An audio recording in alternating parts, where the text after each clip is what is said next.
Dicky Episode 4 of Sunny starts with us in the past, as we see Masa dropping off their son at school. He begins whistling and eventually chases the teacher through the school, holding him up at gunpoint in the classroom. He pleads for his life, claiming he needs another day. We then cut to Masa in the same bar as before, handing over a gold watch to that strange blonde woman, Jaime, from the previous episode. Jaime is from the Yakuza, and Susie is determined to find out who she is. But she's blindsided at the funeral by several people, including one who mentions Masa's father and something relating to Shigeru helping Masa out of his isolation. Given Masa initially told her that his father was the reason he jumped into this isolation in the first place, the lies continue to pile up. Noriko draws her away from the crowd and wants some answers. The pair have a back and forth, but it's more like bouncing a tennis ball off a wall. Susie is getting absolutely nothing from Noriko, and if she does know anything, Masa's mother is tight-lipped and certainly not talking. The only thing she does say, however, is that Masa should really stop looking into things and mourn respectfully. Susie obviously does no such thing, and on her way out, runs into Mixie. She's apparently here for the free food, so the pair grab a bottle of booze and head out together with Sunny. Doing some digging, Sunny finds out that Masa's koseki is limited to what they've got in their hands, a single piece of paper. However, there's a more comprehensive document called a Kaisegan Koseki, but only direct descendants are able to get it. This means they need Noriko's blessing.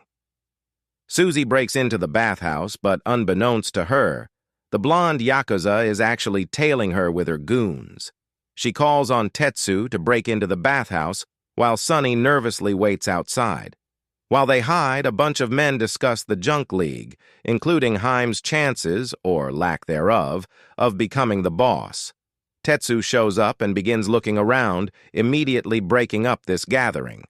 Unfortunately, he stops one of the men, Botan, and questions him over Jin's intentions and how they were discussing Haime before he showed up. Botan doesn't give anything up, so Tetsu beats him down to a bloody pulp before leaving.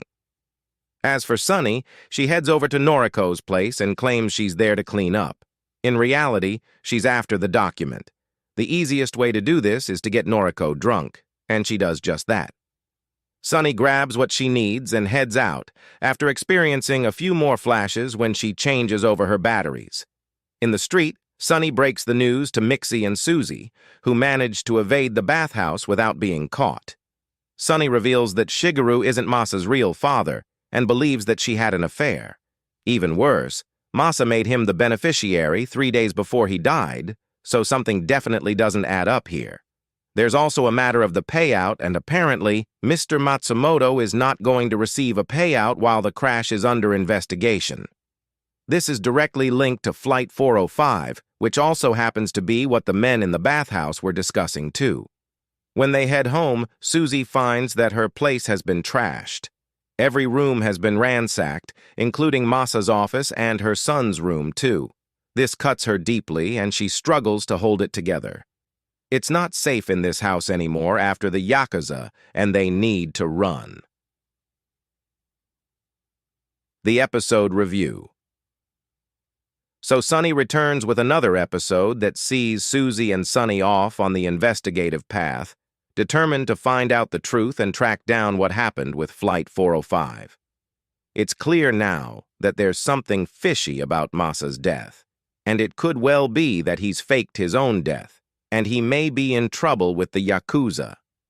Either that, or he's working on behalf of the Yakuza. The mystery is enticing enough to stick with, and this is definitely a stronger episode than last week's venture. However, as I've said before, this show would have benefited tremendously from dropping multiple episodes each week to keep the momentum going, and so far we don't have a whole lot to show for our efforts. However, there's still plenty to whet the appetite, and we'll have to wait and see what happens next.